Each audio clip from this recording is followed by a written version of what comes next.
Nagulat ang buong tennis world.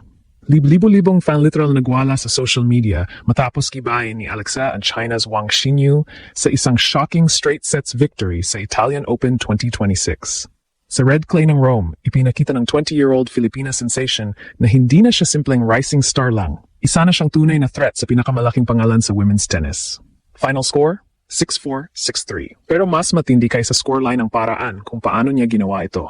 Matapos malubog sa 0-3 deficit sa opening set, tila nagbago ang buong momentum ng laban nang magsimulang bumira si Alex ng matitinding returns at fearless baseline attacks. Unti-unting natunaw ang composure ni Wang Xinyu, habang si Ella naman ay lalong umiinit sa harap ng libo-libong fans sa Foro Italico. At bakit sobrang laki ng panalong ito? Dahil ito ang revenge match ni Alex matapos ang masakit niyang pagkatalo kay Wang noong Auckland semifinals months ago. Noon heartbreak, ngayon redemption. At ginawa niya ito sa isa sa pinakamalalaking clay tournament sa buong mundo. Pagkatapos ng laban, sumabog agad ang social media. Pinoy Pride, Future Superstar, at Ayala is coming for the top 30. Agad ang sigaw ng fans sa X, TikTok at Facebook. Maging international tennis pages ay napareact sa biglang pagangat ng Filipina star. Mas lalo pang naging emotional ang panalo dahil fresh pa si Alex mula sa kanyang dramatic first-round comeback win laban kay Magdalena Frech. Dalawang sunod na high-pressure victories laban sa dangerous opponents. Hindi na ito tsamba. Ito ay statement. Sa Rome, hindi lang basta nanalo si Alex. Ginulat niya ang mundo at pintunayan niyang kaya na makipagsabayan ng isang Pinay sa pinakamalalaking bituin ng world tennis. Hindi makapaniwala ang buong crowd sa Rome. Hindi makapaniwala ang social media. At higit sa lahat, hindi makapaniwala ang tennis world na isang Filipina ang gumawa ng isa sa pinakamalalaking upsets ng Italian Open 2026. Dahil sa harap ng libo-libong fans sa Foro Italico, si Alexandra Ayala ay hindi lang basta nanalo. Winasak niya ang expectations laban sa mas mataas na ranked na si Wang Xinyu ng China sa dominanteng 6-4, 6-3 performance. At ang pinakamatindi rito, hindi naging madali ang simula. Pagbukas pa lang ng laban, tila kontrolado agad ni Wang ang momentum. Mabilis na naka 0-3 advantage ang Chinese star gamit ang kanyang powerful serve at aggressive first strike tennis. Ramdam sa crowd na inaasahan na marami na baka maulit ang nangyari sa Auckland semifinals kung saan natalo si Alex matapos ang brutal na 3-set battle months ago. Pero dito nagsimulang makita ng buong mundo kung gaano nakalaki ang pinagbago ni Alex. Imbes na mataranta, mas lalo siyang naging kalmado. Unti niyang binasa ang serve patterns ni Wang. Yung dating mga bombs ng Chinese player na hirap siyang sagutin noon.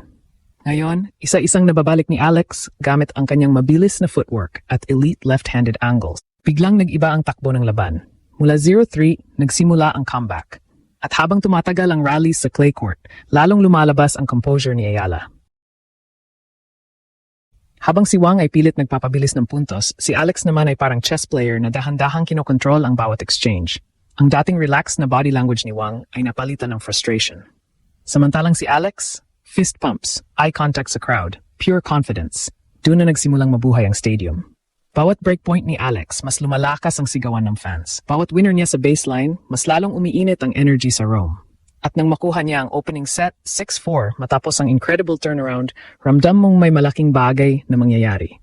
Pagdating sa second set, doon tuluyang sumabog si Alex. Hindi na siya naglaro bilang underdog. Naglaro siya bilang player na alam niyang kaya niyang manalo. Yung returns niya, mas malalim. Yung movement niya sa clay, Halo's effort, at higit sa lahat, lumabas ang kanyang mental toughness. Kahit anong pressure ang ibato ni Wang, hindi na natitinag si Alex. Ito ang malaking kaibahan ng Alex ngayon kumpara sa Alex noong mga nakaraang taon. Dati, maraming nagsasabing talented siya, pero kulang pa raw sa consistency laban sa elite opponents. Pero ngayon, sunod-sunod niyang pinapatunayang kaya niya makipagsabayan sa pinakamalakas na players sa WTA Tour. At ang panalo niya laban kay Wang Xinyu ay malinaw na patunay na hindi na siya simpleng prospect lang, isa na siyang tunay na contender. Lalong naging wild ang reactions online pagkatapos ng match. Sa X at TikTok, sunod-sunod agad ang uploads ng highlights ng comeback niya mula 0-3 deficit. Maraming international fans ang nagsabing isa ito sa most impressive tactical performances ng tournament so far. Samantalang sa Pilipinas, punong-puno ng proud Pinoy. Comment sections. At hindi nakakagulat kung bakit. Dahil sa bawat hampas ng raketa ni Alex sa Rome, hindi lang siya lumalaban para sa sarili niya. Pitpit niya ang buong Pilipinas. Pitpit niya ang pangarap ng milyon-milyong batang Pinoy na gustong maniwala na kaya rin nilang makarating sa world stage. At ngayong nasa round of 32 na siya matapos ang shocking upset na ito, Isang tanong na lang ang umiikot sa tennis world. Hanggang saan aabot si Alex? Habang patuloy na nagte-trending ang pangalan ni Alexandra Ayala sa buong social media, mas lalong nagiging malinaw na hindi ordinaryong panalo ang ginawa niya laban kay Wang Xinyu sa Italian Open 2026. Dahil kung titingnan ng mas malalim, ang nangyari sa Rome ay parang simbolo ng paglipat ng kapangyarihan sa Asian tennis. At sa gitna ng pagbabago na iyon, isang Pinay ang nasa sentro ng usapan. Hindi biro ang kalaban ni Alex. Si Wang Xinyu ay isa sa pinaka-dangerous young players ng China. Kilala sa kanyang explosive serve, aggressive baseline game, at experience laban sa top-level competition. Sa papel, marami pa ring analysts ang naniniwalang lamang si Wang dahil sa kanyang power game at previous win niya laban kay Alex noong Auckland semifinals. Pero ang hindi nakita ng marami, yung evolution ng laro ni Alex. Sa Rome, kitang-kita kung gaano siya nag-improve mentally at tactically. Hindi na siya basta umaasa sa speed at athleticism. Ngayon, mas mature na ang kanyang shot selection, mas controlled ang pacing niya.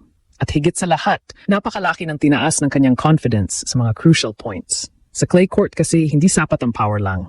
Kailangan ng patience, kailangan ng teaming, kailangan ng composure habang humahaba ang rallies. At dito tuluyang nag-dominate si Alex. Habang si Wang ay pilit tinatapos agad ang puntos gamit ang risky winners, si Alex naman ay parang machine na walang sawang bumabalik ng bola hanggang mapuwersa ang kalaban na magkamali. Ang kanyang left-handed angles ay sobrang hirap basahin, lalo na sa clay surface, kung saan mas mataas ang bounce ng ball. Ilang beses tuloy nakita si Wang na napashake ng ulo matapos ma-outmaneuver sa rallies. At nang makuha ni Alex ang momentum, halos hindi na ito naibalik ng Chinese star. Mas lalong naging emotional ang buong eksena nang makita ang reactions ng fans sa stadium. Habang papalapit ang match point, tumatayo na ang ilang spectators sa crowd. Ramdam nilang may special silang nasasaksihan. At nang tuluyang pumalo ang final point para sa 6-3 finish, sumabog ang palakpakan sa Rome habang si Alex ay nag-celebrate ng may malaking ngiti at signature fist pump. Sa social media naman, literal na frenzy ang nangyari. Mga Filipino fans mula sa iba't ibang bahagi ng mundo ang agad nag-post ng reactions. May ilan na umiyak sa live streams. May mga tennis pages na nagsasabing si Ayala na raw ang most dangerous unseeded player sa draw. At ang pinaka-umuugong na prediction, top 30 incoming. Hindi rin may kaila ang epekto nito sa live rankings. Matapos ang panalo, umakyat agad ang ranking ni Alex at lalo siyang lumapit sa pinakamataas na ranking ng kanyang career. Ibig sabihin, hindi na ito simpleng breakout moment lang. Ito ay posibleng simula ng permanenteng pagpasok niya sa elite level ng women's tennis. At para sa Philippine sports, napakalaki ng kahulugan nito. Dati, parang imposible isipin na may Filipina na magiging malaking pangalan sa WTA Tour. Pero ngayon, unti-unti nang nababago ni Alex ang buong narrative. Hindi na lang basketball o boxing ang kayang ibida ng Pilipinas sa global stage. Dahil ngayon, may tennis superstar na ring nagpapakilala ng bandila sa buong mundo.